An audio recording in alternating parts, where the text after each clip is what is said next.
Hey guys, today we're going to take a look at Banjo-Kazooie Nuts and Bolts on the Xbox 360. So I've covered a lot of Rareware stuff. I've covered, unboxed the first two Donkey Kong Country games and looked at all the trilogy's power cartridges. I've done a few beta videos. I've done the Rare is Dead video. I've done Banjo-Kazooie games on the N64 and on the Game Boy Advance, and probably a few other things as well, like GoldenEye. But anyway, this is one I've wanted to cover for a long time. But before I start rambling on for minutes and minutes, I figured we'll do the unboxing first, and then I'll do a bit of a mini review and give my full thoughts on this game, having played it to completion. Just finished it yesterday. But anyway, so on the front cover here, of course, we have the titular bear and bird holding a wrench and just kind of in Mumbo's garage, I guess. Although, well, if Mumbo's garage was in Spiral Mountain anyway. Plus we have Grunty over there in her new suit. I don't really know how that suit works, but anyway, she's holding a blueprint. We've got a flying vehicle up there. I can't really tell if anyone's actually riding it though. And in the background of Spiral, we've got Spiral Mountain with a Jiggy on top, and we've also got a musical note over there. So this area doesn't actually exist in the game. I mean, I guess it's actually supposed to be Banjo's house that they're in, but anyway. And of course, the big thing to note with this game is that the characters got a redesign, so they're much more angular now. I don't hate it, but I don't love it. I'm just kind of pretty ambivalent to it. Then on the side, we get the full logo, which looks pretty nice. I very much like how they updated the actual Banjo-Kazooie part of the logo. But anyway. So build an adventure of mechanical mayhem. So, just your standard screenshots and a few CG renders of the different vehicles with Banjo and Kazooie driving them. Nothing terribly exciting, but, it looks nice enough. Inside, of course, we have the disc, and it's just got kind of a reverse of the front cover image, as you can see. As well as like this cool blueprint motif in the background. And of course the Rareware logo, or Rare logo I should say, nowadays, but anyway. And yes, if you're following my unboxing videos, I almost did forget that to put that in the case. Almost forgot to take it out of the 360. Anyway, here's the manual, and I was quite surprised and happy to find that it is a pretty decent manual. Everything is full colour, and while I definitely wouldn't call it a classic Rareware manual, it's really not too bad. There is some fun writing in there. Welcome back Banjo, so you have the introduction there. And you go through all the different elements of the game, and everything has a nice render and has a nice screenshot. All the game worlds are covered, all the different aspects of the game. It's actually pretty nice. As I say, definitely not classic Rareware material. So here we have all the game worlds and that sort of thing. We don't have anyone commentating over everything, but as far as modern manuals go, it's pretty good. But anyway.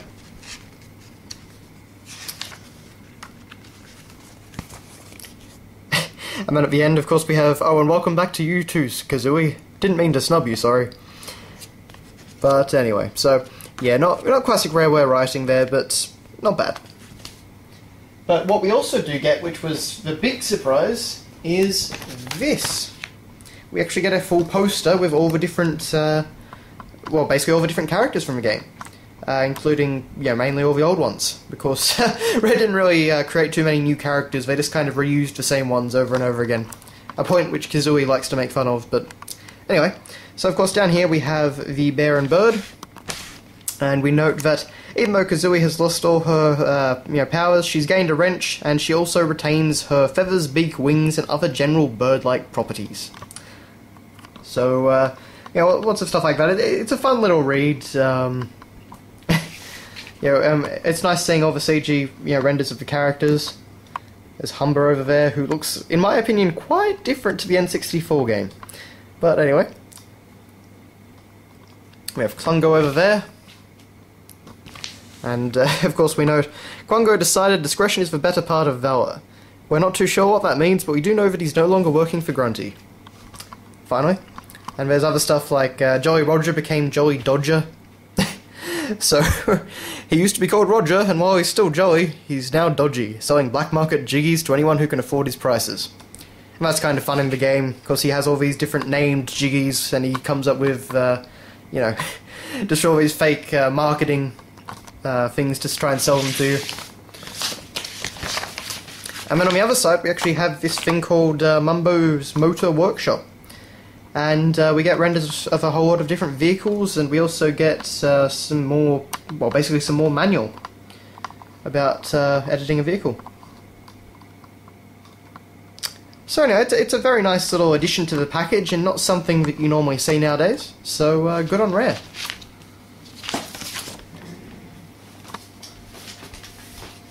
Anyway, so that has been the unboxing part of it all. So, onto the game itself. So what did I think of Banjo-Kazooie Nuts and Bolts? It's basically a mixed... yeah, I've got a mixed opinion, but overall I think I had a pretty fun time with it. My reception is pretty positive overall. First off, we'll start off with some minor things. So the aesthetic, the graphics, I thought they were really, really nice. There were some incredibly impressive scenes in this game. And just the draw distance, I found that really impressive. I was really surprised that the Xbox and basically current gen hardware could pull it off so well as this game does. They've obviously got some good technology running behind it, because in places like Nutty Acres and that sort of thing, where you can see up for miles, up to the huge ceiling, and you can see across over the volcano from your starting point and things like that, and you can fly there or drive there or anything like that. That's always really cool to me, when you can just kind of explore these massive areas, even though that they are pretty empty. They do look nice, and they are pretty impressive vistas. So that was something very cool. So the graphics, for the most part, you definitely get a thumbs up from me. And the other thing that gets a thumbs up is the music. Grant Kirkhope and all the other people that worked with him on this, they have done a fantastic soundtrack. I mean, this game, if you're not going to buy this game and you're a Banjo fan, at least buy the soundtrack. Because if you are a Banjo fan, the remixes and all the new compositions are fantastic. I think the only one that I wasn't a fan of was the Terrarium of Terror music, but I didn't really like Terrarium of Terror in any way, shape or form. But anyway, so basically you have fully orchestrated music in this game, and it just sounds fantastic. As do all the new compositions and everything, and even in all the new compositions, he manages to work in a bit of the old banjo music, like in the Jig-O-Seum music.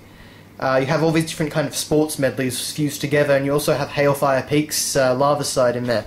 And that thing just sounds so grand and epic. But yeah, so soundtrack, definitely awesome. If you're not into this game, at least buy that if you're a Banjo fan.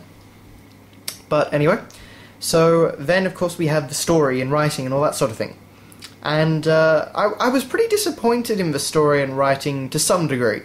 I was kind of hoping for the same sort of thing that we got in some past Rareware games, particularly like Banjo-Tooie. I kind of feel like writing-wise, Banjo-Tooie was their really good point for platformers, as well as games like Conker's Bad Fur Day, of course. But this game really, the writing isn't as good as I'd hope. It's still fun and enjoyable sometimes, but it just never reaches the heights that I was hoping for. It only manages to be funny sometimes, and a lot of the times I found it funny because it was referencing something out of universe that I know of, because I've been following Rareware for years. There are some very nice references though, and they're not like they're just kind of comical references. They're not blatant, annoying references. Like Banjo actually references racing in Diddy Kong Racing. I found that really cool, because I don't think we've ever had a reference to that in any other game. I don't think Conker ever referenced that at all. Stuff like that. And also you had, in terms of characters, one of the only new characters was TT, who I'm pretty sure is actually the grown-up version of Timber the Tiger from Diddy Kong Racing.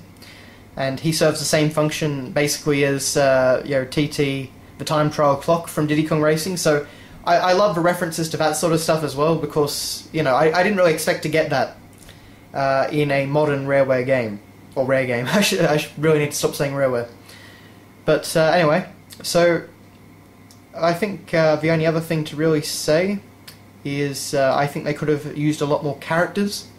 They just kind of reused the same ones that we saw on that poster over and over and over again, and it wears thin. I love those characters, but if you're just reusing them over and over in every single world and just giving them a different guise, it loses some of the charm pretty quickly after, what, 5 or 6 worlds. So considering how huge the Banjo roster is, and yeah, they do make sure to reference all these other characters, but they don't actually use them very much. So yeah, I would have liked to see more characters and things like that. As I said before, Kazooie often references the fact that they never had to reuse characters like this in the old days. They must be on a low budget and things like that. Yeah. Anyway, so that's all that. Oh, the other thing I will say about the story is that the conclusion does definitely provide... It is quite satisfying. It is a bit of fun. So I quite enjoyed it. The only sad thing about the ending is that Kazooie and Grunty all talk about another game.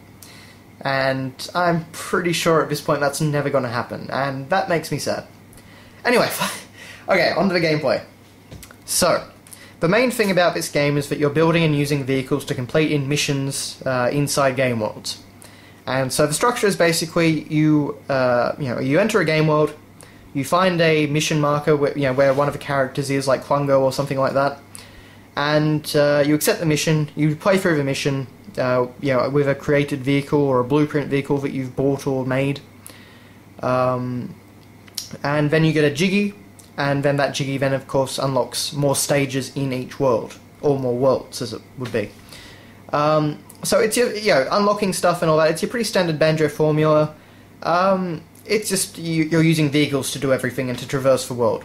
And of course there aren't really any kind of organic challenges in the world. You have to always go to someone and talk to them to begin an instance challenge. It's not like Banjo where you just find Jiggies or you find things to do and things like that. Everything's far less organic than that. So I wasn't hugely keen on that to start with, but overall it wasn't too bad. I personally prefer the classic Banjo style. I mean, of course, I would have preferred this to be a straight-up, traditional 3D platformer, but regardless, I think they did a pretty good job with all the vehicles. The vehicle creator is great. You can do lots of fun things with it, and the game provides you with a lot of fun vehicles to mess around with. There's lots of different items and things to add, weapons and weird gadgets and knickknacks and things like that. So all that's a lot of fun. Some of the challenges do get pretty repetitive. Like some of the races particularly got a bit repetitive. Some of the other things as well, some of the challenges could get a bit just kind of annoying. They weren't really fun to do. They were just kind of, alright, I'll play this over and over again until I finally get it, and there we go. But my biggest problem with the vehicle-based gameplay was actually the use of Havoc physics. And basically everything in the game seems to have Havoc physics applied to it. And that caused some really annoying problems sometimes. Like, if you touch just the tiniest, side of an object, you could suddenly find yourself kind of like hurtling around, going in, a 360-degree angle or things like that. It caused me a lot of problems and a lot of frustration, the physics engine. So they probably didn't implement that as well as I would have liked. So that got annoying as time progressed. I mean, I never had that problem with Diddy Kong Racing, for example. So I kind of think that they overused the physics stuff. Simply because it didn't really add anything to the game. It's like you could actually knock musical notes around with your wrench by accident. And, they would fall, and the physics engine would throw them into awkward places and things like that. So that was kind of annoying. But on the whole, it was still a pretty fun experience. There were a lot of inventive challenges to go over repetitive ones. And of course, the repetitiveness only comes in after you've been playing for a certain time. So, the first world, Nutty Acres and that sort of thing, I found that a lot of fun. There aren't really any bosses to speak of throughout the game. You just kind of deal with different grunty challenges. Mr. Patch actually makes 2 appearances. One in Nutty Acres and one in Banjo Land as Metal Patch. And I quite like the Metal Patch battle because it was pretty clever and different. I really didn't like the one in Nutty Acres, though, the first one, because it was basically just a Banjo-Threeie battle, except you were no longer in first person with an aiming reticle, so it made it much more annoying in my opinion. But anyway, so there's all that, and in terms of the on-foot gameplay, Banjo actually controls pretty well. Not nearly as well as he does on the N64. I just kind of went back and forth between them, and he really doesn't. There's nowhere near the precision, because he's kind of made for going over larger, spaces and that sort of thing, like, larger game worlds than he would have been back then. He's not really made for precise platforming in this game. But you do have a few platforming actions, like you can jump, you have the grip grab from Banjo-Tooie, so you can grab onto the side of objects and haul yourself up. You can actually press X while in midair to do a wrench attack, and that's kind of like Kazooie's old wing flap, so you can get a lot more airtime with that, and that's really helpful for getting into some areas that you probably shouldn't be able to get in. You've also got a normal wrench attack on the ground, to attack grunt bots and things like that, which are just kind of Grunty's minions that will attack you and be all around frustrating. What else have you got? You've also got, you can walk on tight ropes, and that's kind of annoying. You never had that in the original games. I mean, because the thing you had was that tight rope in, I think Banjo-Tooie, and you just had to walk really slowly on it. Yeah, that was in Witchy World. But anyway, so you've got that. You've also got swimming. Swimming controls actually really well. I was quite happy with that, and I think that's about it. And you can also pick things up and throw them around with your wrench, so that's pretty handy. Although I found that it was sometimes hard to get what you wanted selected to actually select. You would often pick up the wrong thing. Well, actually, probably not often, but you had to fiddle with it a bit.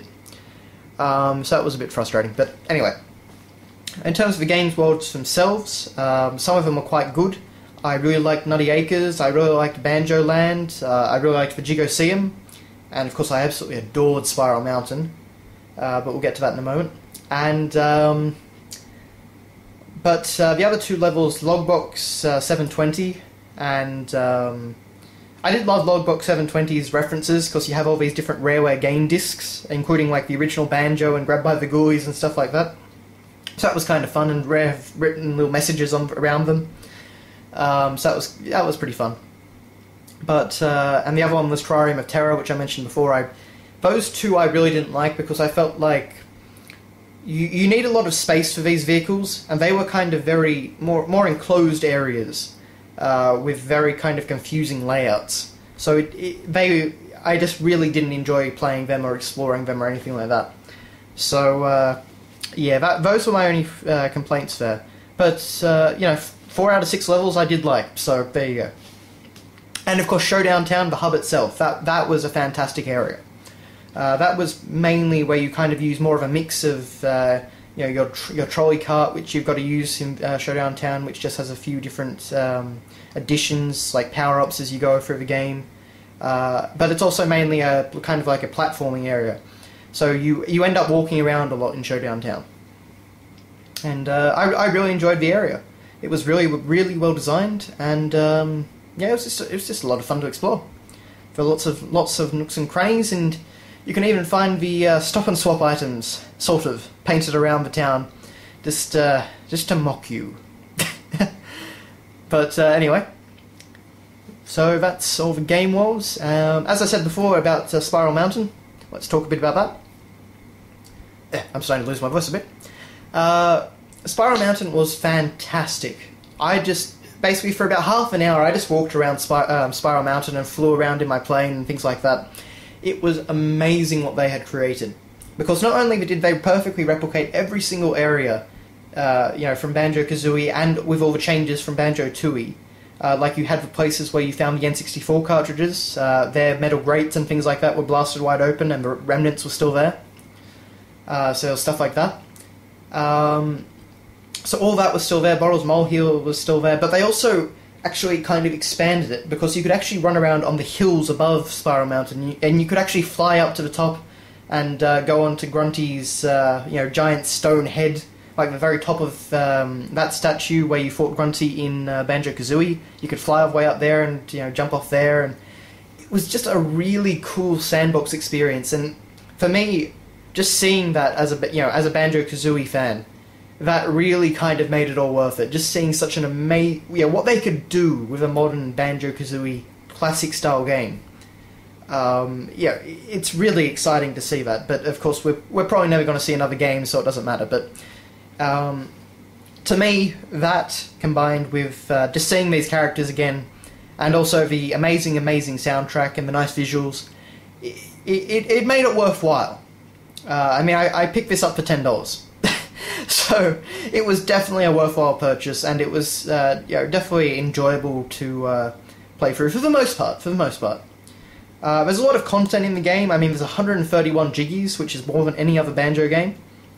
A lot of them are kind of just gotten through the time trials, though, because basically every single mission you do, you have a timer. And if you do it in a certain time, you get a TT trophy, which once you collect 4 of them, you get an extra jiggy. If you do it in under that amount of time, you get a jiggy, and if you do it in an even worse amount of time, you get only notes. That was actually one of my annoyances with the game, is that you could actually complete a mission but not get a jiggy, and then you have to just replay it over and over again until you get the time right. That was my big problem with the Mr. Patch 1 battle, actually. But so I didn't really like that system. I kind of felt like a timer to get the TT trophies is good, but I didn't think you needed a timer to get a jiggy. I thought that was probably a bit asinine, honestly. But anyway. So, in the end, I think if you're a Banjo fan and you haven't checked out Nuts and Bolts and you have an Xbox 360, do get it, do check it out. You will find some things that you just really enjoy, and I think you'll really enjoy Spiral Mountain. Of course, if you just kind of played Banjo back in the day and you just want a new platformer, this probably won't appeal to you. You may not be able to look past its faults, but if you like Lego games, basically any game where you build stuff, and you're also like a Rareware fan, I mean, to me this will be a great game. Or if you like Diddy Kong Racing, for that matter, because this game certainly does share a lot of DNA with Diddy Kong Racing, I think. But anyway, so I think I've waffled on for long enough. So I just wanted to give my basically complete my thoughts on Banjo-Kazooie Nuts and Bolts, and it's a flawed game, it's a fun game, it's a nostalgic game, and it's probably the last Banjo game we're ever going to get. So, my stance on this is basically to take it for what it is and enjoy it as the last Banjo game that we're ever going to get, and possibly the last game outside of Kinect Sports that we're ever going to get from Rare. Anyway, thanks for watching, guys. I hope you've enjoyed this video, which has been going for actually 23 minutes almost. So, thanks for watching, and see you later.